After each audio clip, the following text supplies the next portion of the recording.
Hello, my friends. This is another Astrological Voyages show with me, Christos, Archos, live from Athens. And today we are going to talk about some specific things that I think that are very important. We are not going to talk a lot about prediction. We are going to talk about how important and how um, specific can be the way we deal with the concept of identity and what really means this word when we try to understand what happens in astrology. And I think that this is very important. On the other hand, also we try to understand people as stagnant personalities that they cannot change, that nothing can be reversed, or that our personalities is something that is very limited to change within let's say within a time of even 10 years. So I think the basic problem is that we usually believe that we cannot change ourselves and we cannot change our personalities, or sometimes we believe that reading our natal charts nothing can change the prediction we are doing, or that by reading our charts we really understand the truth behind it. But this is not true. We know that our personality is something more complicated, and I think that when even I'm reading and I'm writing something about my natal chart, or I speak about your natal chart, the problem is that I am categorizing myself and I'm already building a block of identity, which is something very serious, because when I'm categorizing myself, at the same time I'm saying that I'm that, so I'm not anything else around me. Something that we really need to be really careful. When I'm saying I'm a Gemini, or when I say I'm a Cancer or a Leo, this has some specific characteristics, but we know that personality and identity are something completely different. Personality is the way I react and the way I think about various matters in the world and my behavior, but my identity is a social role, is like the ascendant, the astrological ascendant. But identities can change, and we know also that ascendants can change. So if we try really to grasp just one meaning from a zodiac sign that we have our ascendant, this is going to be a problem. And I think another big problem is that usually identity is not something that we really are, but something we express, something we try to communicate with the others. And of course, in our everyday life, we shape our identities, and society also is changing and shaping our own identities. Every minute we have any kind of communication with others, we shape and we change what is an identity. So, identity in reality is something constructive, is a social construction phenomenon, and sometimes is a heavy burden, especially when we try to understand ourselves through a limited way of seeing things, which is, I think, very important. But also, we need to understand that our identities are in fact the embodiment of ourselves. We live our bodies through several ways. We live our bodies physically. That could mean the first, the fourth, the seventh, the 10th house, but we live ourselves also through our inner planets, the Sun, the Moon, the Mercury. Venus and Mars are all personal planets and has to do with how we physically understand the world, but also it has to do with our biological inheritance. The fact that I'm a boy, the fact that you are a boy or you're a girl, also changes the way we understand our own selves. That's why I'm always saying that if you try to predict something just because of a specific natal chart, if you don't know this person, if it's a woman or a man in a very specific society, you are going to do something wrong, because societies change the way our natal charts react to the events. So we're having specific characters that are completely changing through different societies, and they completely change also because we may be biologically a man or a woman, and then we have the social construction phenomenon of sex, which is also very important, of being, for example, bisexual or straight or gay or demisexual or asexual. We should know better that there are 100 almost different kinds of sexual identities, and when we try to interpret and understand this natal chart, we should not look it through a straightforward way of reading a chart, because it is going to be a problem. But sometimes this embodiment of ourself has severe blockages, and of course the master of blockages, the master of having problems in communicating with others, is the planet Saturn. That's why we always have to look on how Saturn is working within a specific chart, because Saturn is going to tell us how we understand ourselves and how we communicate with our bodies, with the society.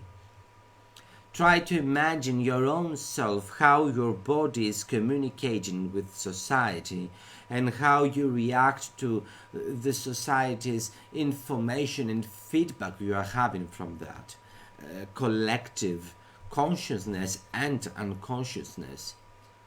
So living within a society is something very dynamic, and we have to look at carefully, especially when we are reading natal charts. We usually try to understand natal charts almost the same. For example, someone that reads a chart in New York and in London and in Athens or in Tehran is going to say almost the same things, and this is, I think, totally incorrect. Almost incorrect, because we should not use words like totally and all that stuff, because every human being lives in a specific society, and me being, for example, a double Gemini in a specific society like that one that I belong to, the society of Greece, is something that is not going to happen anywhere else. For example, if I'm a double Gemini living in New York or in Texas, in Houston, or for example in a city in Senegal or in India, this is going to be really different. So when we read natal chart, we should understand better that society is going to change how this chart is living its purpose, because we are not separate islands and we cannot differentiate from our society. And this is why we should understand better in astrology the concept of social construction. Yes, there are the universal truths. We have the genes and the biological influences that they shape us everywhere in the world. But this biological information is going to change if we change the location. That's why I believe always that relocation charts are really important, because through relocation charts we can understand better what really happens in our life and how we can understand what happens in a natal chart. And then of course I think that we have also the psychological embodiment of ourselves. For example, if I'm feeling well about my body and how I communicate with myself within this body. And then finally we understand that we live Saturn, we live our Venus, we live our Uranus. And we know that these planets, those three planets, are the female planets in Huber astrology, which I think is not something out of luck. Venus is a planet that is forming what we like. Saturn is a boundary of our bodies, and Uranus is how we get out of these boundaries and try to understand something new and how we incorporate these new things within our life. And of course, when I'm reading a chart, which is I think very important, is looking about the developmental understanding of human beings. That's why I think that secondary progressions for the first 30 years of life are really very important. For example, looking at the progressions and of course transits and solar arcs from the birth to the first year, if we look at Erickson's psychosocial theory, we will going to understand that if a person is going to have good upline aspects in progressions and in transits, they are going also you are going to have also good aspects, and in from birth to the first year you are going to understand if a person is having problems in trust and versus mistrust stage. Something that is really very interesting, because we just look sometimes the natal chart, but we really know that if for example we have a difficult aspect or a difficult planet that is going to form an exact aspect within a year from the birth time, this is going to affect the trust stage. And then we have the first to third year that has to do with autonomy versus doubt. So if you have, for example, some hidden aspects or very, very difficult aspects to see because they are not going to happen immediately, then you can see progressions and you can see a very difficult aspect that can happen from first to the third year. And according to Erickson's psychosocial theory, this is the autonomy versus doubt stage. And from 3 to 6 years we have the initiation versus guilt, and from 6 to 11 we have industry versus inferiority, and finally we have adolescence, which has to do with the identity achievement and the role diffusion. And I think that most of our charts are having problems within the time of adolescence. Usually people cannot form their proper identities and they cannot feel well, and this is creating a lot of problems and a lot of mistakes in how they really understand the people, their own selves. So if I don't have, for example, a proper identity, if I don't feel well within my life, then I'm going to have a mess, no matter if I have good transits or good progressions or good solar arcs or good primary directions, good solar returns, good geodetic maps, or whatever you may use in understanding your future. If the adolescent stage is not working, if you have a person that his chart and his progress chart shows a severe wound, a trauma in the identity achievement stage, this is going to ruin his life, no matter how the planets say that things are going to get better. Because when you're forming this identity is the way you react and correlate and also communicate with the society around you. And every house in a natal chart, in fact, is a social construction, is about our lives with society. The first house is about our identity. The second house is about money and our self-worth. I cannot have a self-worth if I don't look someone outside of me and understand if things are going well for me, so I have a self-worth. The third house has to do with everyday communication, which of course again has to do with society. The fourth house has to do with the foundations of the society and of your family. The fifth house has to do with children, with creative things that you do with others. The sixth about work. You may work alone, but yet you are producing something that is going to the society. The seventh house is the most the most, the absolutely most social house. And then the eighth house also has its own societal influence. For example, the eighth house has to do with our fears, and usually our fears, although are things that we have within ourselves, we project them to the society. The ninth house has to do with traveling and has to do with our philosophy, and the 10th house has to do with our social status. So it is about society. And 11th house has to do with groups and team formations. And even the 12th house is very important, because although you're alone in the 12th house, you're alone from the society, and you choose that you are going to be alone. And then we have what we call the collective unconscious, which has to do also about the collective. So if there is no a true powerful identity, you are not going to be happy in your life. That's why I'm always looking at the chart of people from the 11th to 20, 21 years old people, because all of the aspects that they are forming within this time period are very important to understand what really happens, to this person.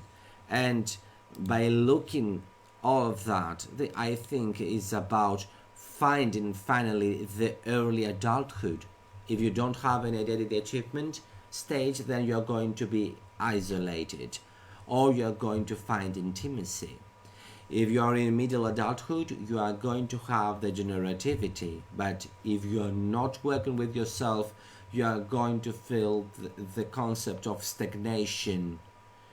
If you didn't work in middle adulthood, then in late adulthood you are going to feel that you don't have any integrity, and you're going to feel despair, or you're going to feel that you are having this integrity and power you want. That's why I think we call that a psychological moratorium. I think the psychological moratorium is around 10 to 25, and I think this is a very important age, a socially approved age, that a person can try different roles in his life. And this is, I think, very important. We have to talk about what happened within 10 and 25, their emotions, what they lived, what happened, their transits, their progressions, or whatever system, because it is when the child learns and imitates various roles that society can give him, and it is when our natal chart is going to be incorporated and we are going to fill our houses. That's why I think that before 11, usually we do not fill all of our houses, but we usually fill our houses with our parents or from our parents. So the parents before 11 is like the medium in a way to understand our houses. And of course, what I'm always saying about house systems is that there is no correct house system. You cannot say that Placidus is better than equal houses, or that equal houses is better than Regiomontanus or better than Campanus, because they are having different geometries and different ways of understanding something. What we say about houses has to do with the environment, and has to do with how we understand the concept of cosmos. So this is about different points of view. So don't be critical against the house system. You probably not work with that house in the way you should. So try to widen your horizons and look different house systems, and don't stick just to one because your events or what you're doing is working better. because also other house systems are very important and fascinating in understanding what really happens in a person's life. It's very important when in Placidus, for example, something in his 12th, while on equal houses something is on the 11th or the opposite. For example, in Placidus, my Venus is the 12th house. In Koch, my Venus is the 11th house. And I can really understand what both systems say, because I understand that Placidus is a time system. So I try to understand what happens with this Venus in the 12th house. Koch system, I think, is mostly for psychological interpretation, although there are better systems than Koch to do that.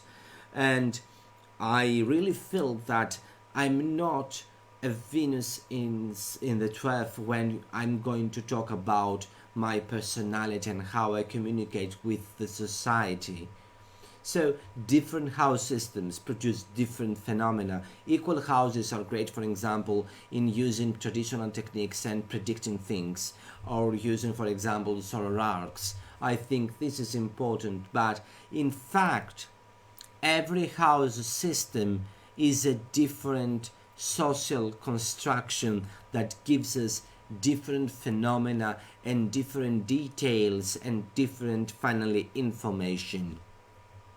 So the psychological moratorium is from the 10 to 25 years old, and this is always a period of internal anxiety and, hormonal awakening, and we start understanding better what is Venus and Mars says to our chart, because we finally have this hormonal awakening.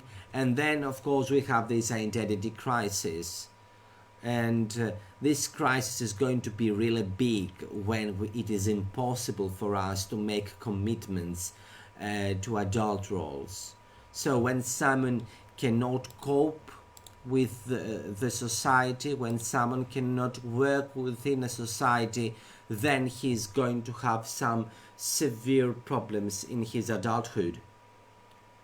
And of course, then we have the problematic result of role diffusion. Role diffusion is when the person fails to achieve a secure ego identity.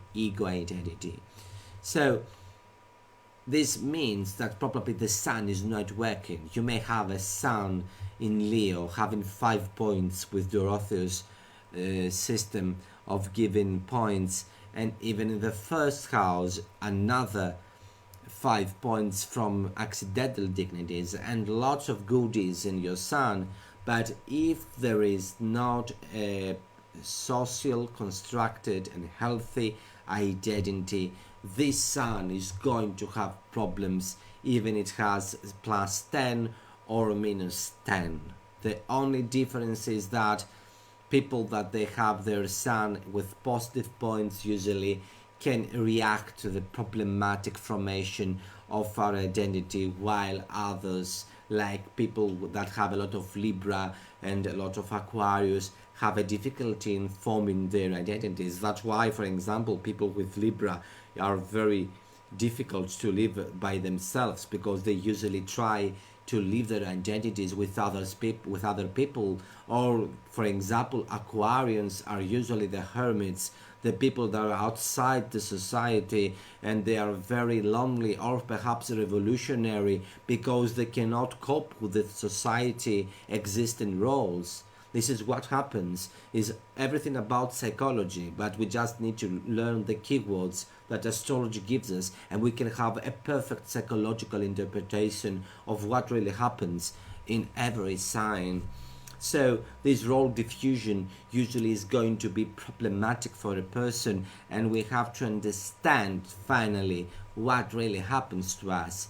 And that's why I think that is very important in looking the social identity theory, because social identity theory is a very important psychological theory that says that when people associate themselves is when people associate with themselves with the we or with us, and it is about our own categories and how we create our categories, because we may live within the same society, but also we interpret society in a very different way. This is when Mercury plays a very important role, because the way we shape the society doesn't mean that society is like that, because uh, society is and how we understand it is a phenomenological situation, is not about absolute reality. Don't believe that you understand absolute reality. Everything within our life is about phenomenology, is about how we completely interpret things through our own way of thinking. And we can see that within the same society, people understand their society completely different. So we are producing categories. We are having gender categories, race categories, nationality categories, occupation categories, religion categories. Sometimes they are very close to the categories of other person, but sometimes our categories are also very different from other people. And we should talk about Mercury and Saturn, because we are forming categories within our life through Mercury and Saturn. So Mercury and Saturn is going to tell you if those categories that the person has formed are producing positive feedback and positive events in his life. Be careful, you are not going to criticize if his categories are right, because you don't know about your own categories if they are right. Okay, we have to go out from the God syndrome and that we know everything as astrologers, but we can understand if the way the person is creating social categories is constructive for him. And of course, then again, it's very important to look on the social mobility, and then the country also plays a very important role. For example, let's talk about United States, the country of freedom, and social mobility is much more easier. A very poor can become very rich, and very rich can become very poor, and you can change the category you live. For example, in a very constructed country, I cannot going to say because everything changed around the world, but for example, in a country that has not a lot of social mobilization, you are not going to change your chart a lot. That's why again it's important to look at your natal chart and which regions are the best for you, and look also the social mobilization of a country. Finally, what I wanted to understand is that, and I wanted to transmit to you, is that usually behaviors are constantly repeated things, that they become patterns and habits. You are going usually to talk with people that have a lot of habits and a lot of patterns, and this becomes habituation. The most probable problem with the client's chart is to understand that his habituation is his living problem, and if he is living in a hellish situation, probably the problem is his repeated patterns of behavior, his habits, and his habituation, which also is formed through his identity. That's why you need to understand first how this habituation finally express itself within a chart.